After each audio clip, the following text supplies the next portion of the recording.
Thank you, Shanker. Thank you, ladies and gentlemen. If I could just ask Hans, Lars, Frank, and Tony to join the panel. Is that... Yep, okay. And we've got about 20 minutes for questions. If you could just, if I choose you for a question, if you could just briefly say who you are and what organisation you are from, if you have an organisation. And I'll kick off with Sam Lowe for the Centre for European Reform. Sam. My question is, so reading through the proposals, I've only read the executive summary because I've only had time for that. I hope you understand. So there's going to be lots more bureaucracy, lots more admin, lots more cost. What's your proposal? How do you force people who don't recognise the legitimacy of any of this to comply? And why is that enforcement less disruptive than physical infrastructure? That's my question. Well, I'll start with that. Maybe Hans wants to add to that. So I think you ask a good question, which is we are asking in the general case solutions, so never mind the special areas and the trusted trader, assume that none of that applies and you're in the general case. We are asking some small businesses, because obviously in Ireland, as you know, it's very large businesses or very, very small businesses. We are asking them to do something that they've not done before. It's a different thing we're asking them to do. We don't think that the administrative burden is that great. We think that they do file things now. They do file VAT registrations. They do traces registrations electronically.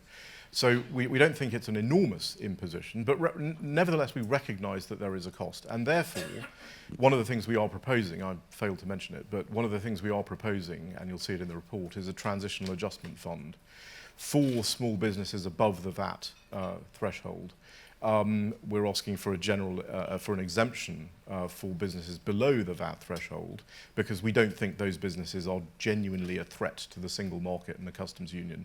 And we think that the government's original proposal, which was a full exemption for businesses up to even £1.4 million, was never going to fly with the EU. This is a reasonable ask, and I think we should make it.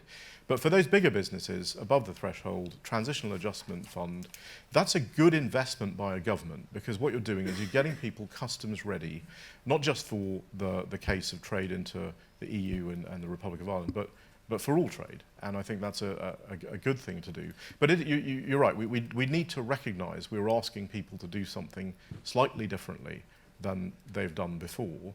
And we need the UK government, in our view, needs to recognise that and help them in that way, in whatever way they can. I don't know, Hans, you want to say something about Well, yes, cost? it's a little bit technical, but if you export goods, you want to be able to charge 0% VAT. To be eligible to do that, you have to provide proof that you made an export declaration. So if you don't follow the regulations for the EU, for making an export declaration and an import declaration, you will not be eligible to have the 0% VAT. So there's a fiscal stimulus to follow these regulations. If you say, I just send it across the border, okay, then HMRC will not allow you to have 0% VAT. I'll get back to that later in the technical panel. Okay. I think I saw next John Mills. I don't think I asked questions. Oh, sorry, John. Yes, sir. Here in the middle.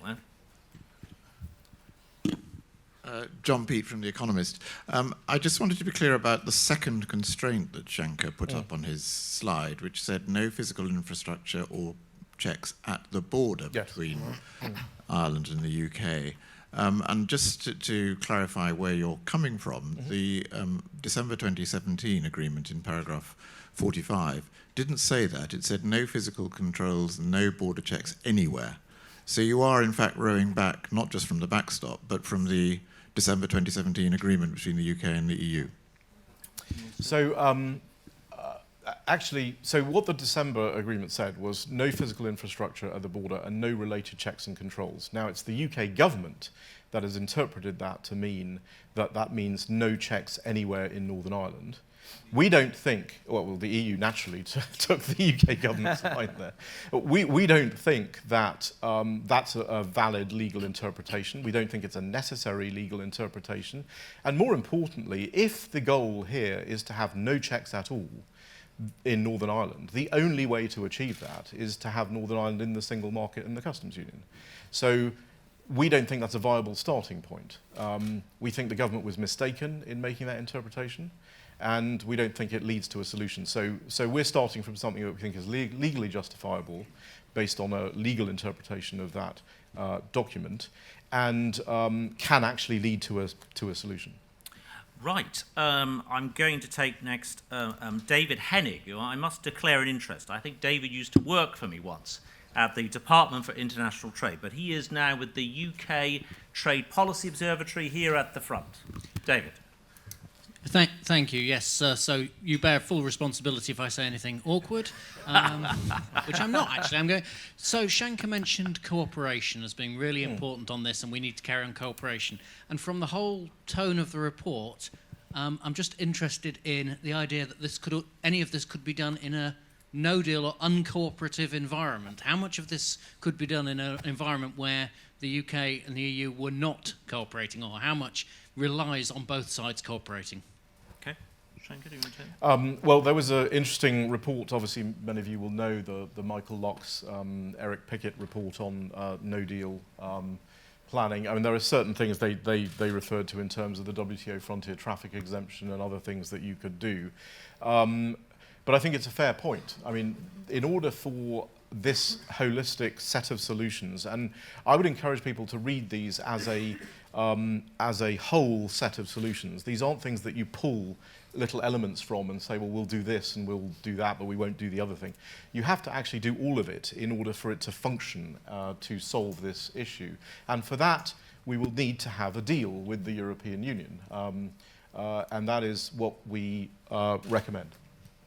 Okay, I'll take the lady in the penultimate row back there in the middle seat of the five. Thank you very much. My name is Katie Hayward. I'm from Queen's University in Belfast. Yeah. My question is about the Alternative Arrangements Protocol. So what is the intention in relation to that? Would it be that this would be brought to the EU to renegotiate the withdrawal agreement? Would it sit alongside the protocol in Ireland, Northern Ireland? Would just parts of it be there to replace the backstop in that protocol? That's my question. Okay, thank you. Well, thanks, Kay.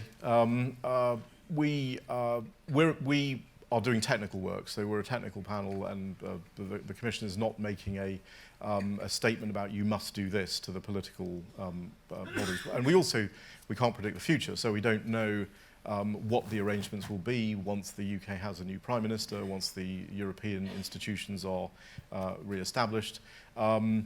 We don't know what that negotiation is going to look like. So the protocol would serve a number of different potential roles. It could be an alternative protocol that, if it fixes the problem, if people agree that it fixes the problem, it could supersede the backstop. It could be a alternative protocol that goes into even the existing withdrawal agreement.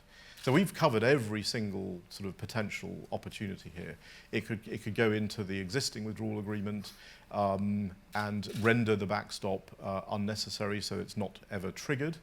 And it could stand alone as a solution to the border issues in the context of the future economic partnership, because clearly you can't separate the future economic partnership from the getting through the withdrawal process and getting into the next stage.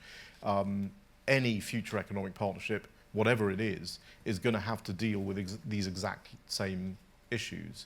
So it can be used in a number of different settings, which is why we said it's sort of applicable to all Brexit scenarios. Okay, thank you. The gentleman here on the front row at the front, sir. Peter Foster from the Daily Telegraph. There's a lot in this report about the principle of consent. Now, there are probably better qualified people than me in this room, but my understanding is that the principle of consent is pretty narrow in the Good Friday Agreement. It relates to Northern Ireland's constitutional position vis-à-vis membership of the United Kingdom or Ireland. You seem to be suggesting it could be used to hold some kind of referendum where Northern Ireland decides whether it does or doesn't want to remain aligned with Great Britain.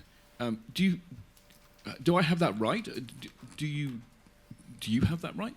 Well, we're not suggesting a referendum. There is can I just point out, there is a whole session coming up on the Good Friday Agreement. Yes, there is. Why don't we've got other questions, so why don't we deal with it briefly now? Yeah. So very quickly, we're not suggesting a referendum. What we're suggesting is exploring mechanisms that can ensure that with respect to, and it's only with respect to the SPS issue, which is part of the Good Friday Agreement, it's part of the mapping exercise, it's one of the list of things that need to be, where you need to have cooperation and collaboration, that in that context, we're suggesting is alone for SPS, that there would be some mechanism where the people in Northern Ireland would make the decision through the Northern Ireland Executive or through other representative bodies, but we're not suggesting a referendum on whether you maintain SPS cooperation in that way.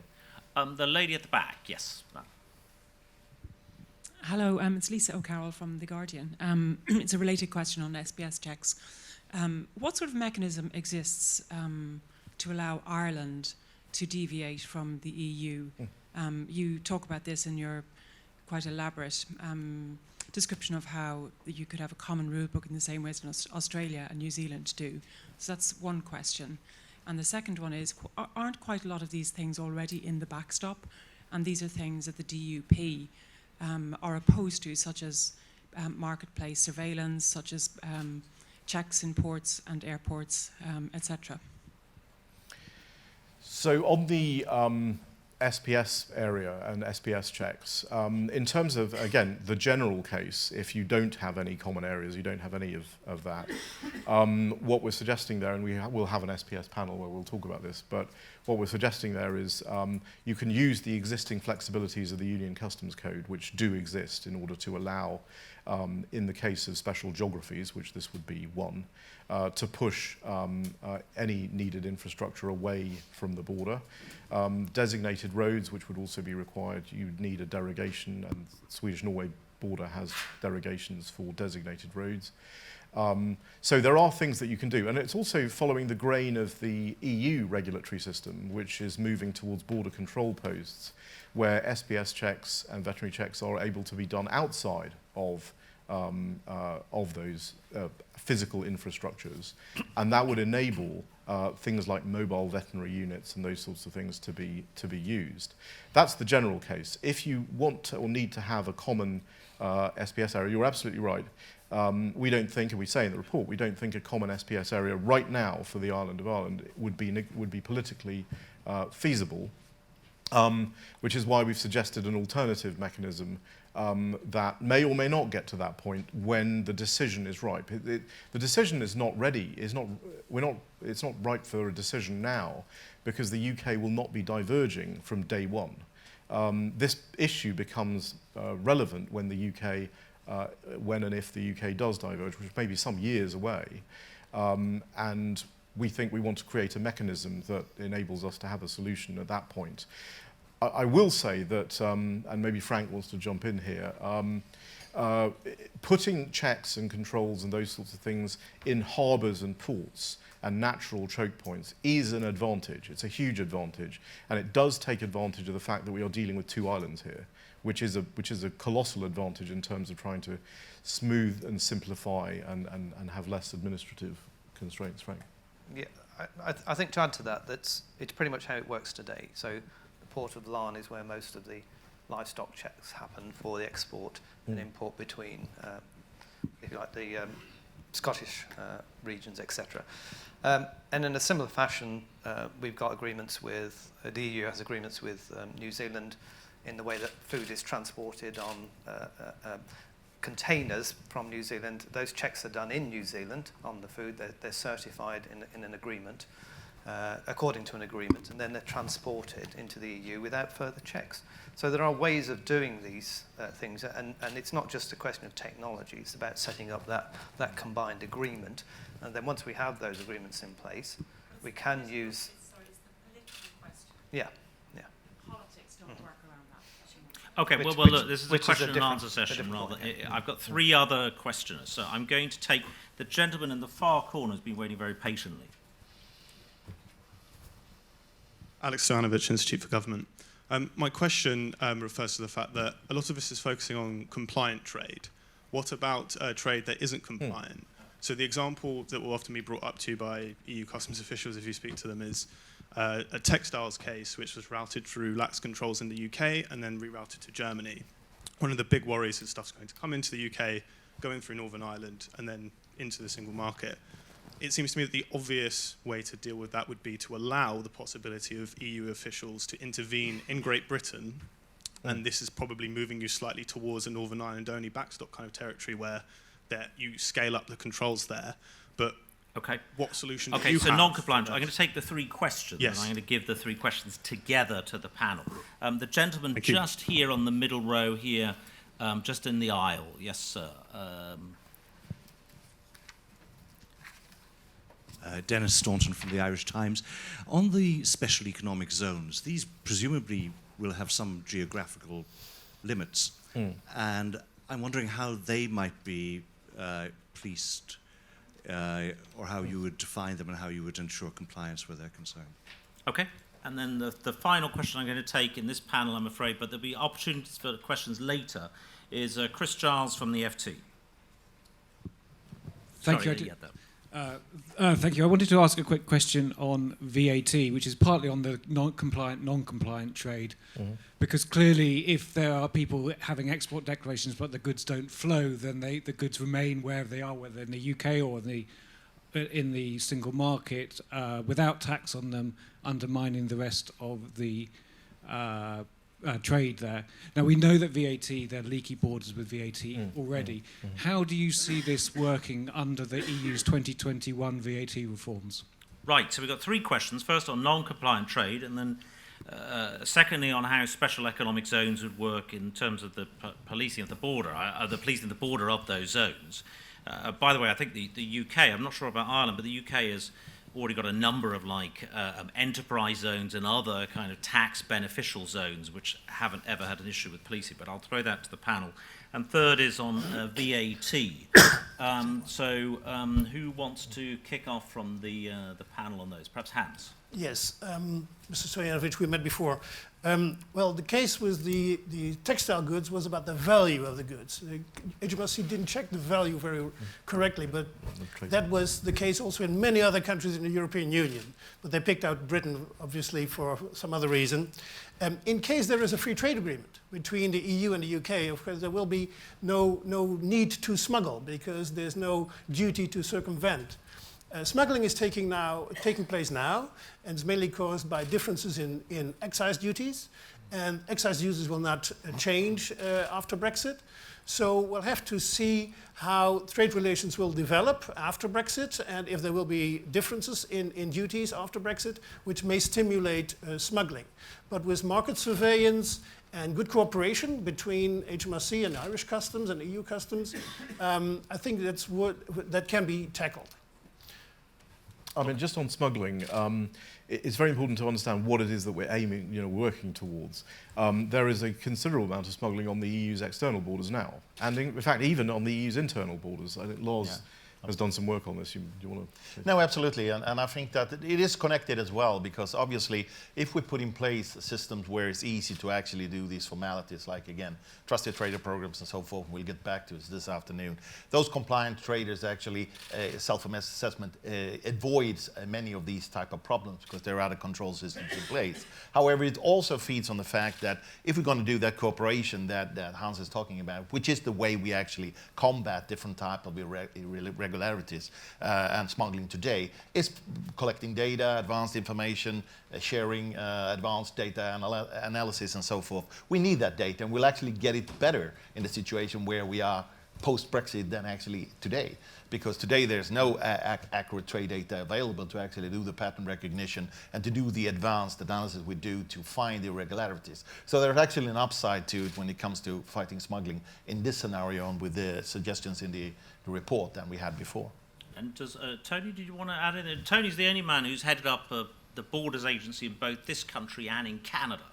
So he's got unique experiences of how borders are policed. Did you want to add anything there? Only really the collaboration point is really important wherever we end up, because in my experience of 45 years now, working in borders across the spectrum, the best programs work when we collaborate with one another, regardless of the political framework. So, for example, there are frameworks in the Border 5. We were in Washington last week talking about things the Border 5 can do, which has written a paper on e-commerce, for example, which is a huge problem for customs all around the world. So I think what I would like to do, if I put myself back in my role in the government as a head of the UK Border Force, would be to be talking to my counterparts in the Republic of Ireland and in the EU and more broadly about how this can work. Because my inbound is your outbound, my imports are your exports. We share common purposes, really. We don't really want smuggling and trafficking. So there's those kind of conversations that I would really like to see happening. What I'm not sure about right now, because of where we are with this, is whether or not they are happening. And I think that's something that you mentioned, Shanker. So we're really quite keen to find out if that's happening. And did we answer the point for So the there's Irish a Times special about the economic- borders of special economic zones? So you're right. There obviously would be checks outside of the special economic zone, just as there were in Shannon, which is the oldest special economic zone in the world, while it existed in Ireland. And yes, there would be those checks. But I want to make one sort of threshold comment about the idea of special economic zones. They aren't being done. We aren't suggesting these only as a way of trying to solve a problem. We're also suggesting them as a way of generating economic growth. And I think one of the problems of the whole border arrangements discussion has been it's been viewed as only a problem to solve. And yes, it is a problem to solve. But there are opportunities that we need to think about as well. I mean, you think about how we build the potential of these communities. We were very affected, I think, in our discussions in Derry, Londonderry, with the idea that, look, this is a region that is, as I said before, it could be both an Irish and a UK asset. It has presented itself already as a northwestern region marketing opportunity. Well, let's turbocharge that. Let's make that very as successful as we can. And on the VAT question, Hans, do you want to talk yes, about VAT? well, the changes in VAT in 2021, which are foreseen in the European Union, will not affect this discussion because there will be an outside border of the EU and there will be customs formalities and the UK will not be part of the VAT system in the European Union. So the present VAT obligations, like the listing, etc., will be replaced by customs formalities. And they'll cover all formalities in one procedure. That's, I think, an advantage that we should take into account. Okay, thank you, our panellists, very much indeed.